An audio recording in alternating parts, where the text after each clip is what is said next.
Welcome back, everyone, to Financier Pro YouTube channel. Please subscribe, comment below. Having your salary slashed or losing your job is never easy. It is a scary place to be. However, do not lose hope. It is a cliche, but it is true. You can survive this. And if you have a family, there is still something you can do to make sure they are provided for. One of the most important things to do right now is adjusting your budget to suit the situation. It is normal to be afraid, but try to overcome it with hope and courage. Here are some practical steps to help you. If you have a budget already, you need to work on cutting back some things. And if you never had a budget, it is time to create one. Everyone should have a budget. First, cover the four walls. They are your priority and include shelter, food, transportation, and utilities. Focus on paying the mortgage, rent, feeding the family, keeping the power on, and having some gas in the car. If you have been paying off debt, pause the payments. If there is a minimum required payment amount, pay that. But do not add anything extra until things get better. Remove unnecessary expenses. This will be difficult. But if you now have a lower income, your expenses should be also less. Maybe give up some streaming services or cable. You could also aim at reducing the cell phone bill. Look at your subscriptions. If something is not necessary, cut it. Only focus on essential expenses. Let meal planning become your new normal. This will greatly lower the grocery budget. Even in unemployment, make money. Whether you have been laid off, had your hours cut, or are furloughed, do not forget that you have other opportunities.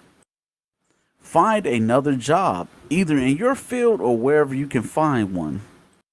Keep an open mind. Let these two things cheer you up. Some people become happier after losing their job. It is an open secret that many people do not like their jobs in the first place. Being laid off is never fun, regardless of how much you hate your job. But sometimes you find the silver lining. You may end up finding a job that you like. You can make new friends, gain new skills, and have new opportunities. The second thing is that nothing lasts forever. Do what you must do to provide for your family. This is not the time to be too proud for certain jobs. Any job that is honest is a good job. Forget your degree and your last paycheck for a moment. Do what is right for your family. Your first option should not be the emergency fund. But if there is nothing else to do, feel free. It is meant for situations like these. But cut your expenses first so the funds will last. Only take what you need. You are much tougher than your situation. Do not let anything overwhelm you. Apply the practical steps outlined above and you will be fine. Things will get better. Life is full of uncertainties. An emergency fund gives you some form of security. With one in place, you can always relax knowing that you are sorted should an emergency arise. Having an emergency fund is one thing, knowing when to use it is another. How do you know if the emergency fund is legit? Is there something you should do first before dipping into the emergency fund? If you are wondering why or when to use your emergency fund, let the following questions guide you. Is it unexpected? Things like biannual insurance payments do not count as an emergency. You knew they were coming and you had time to budget ahead.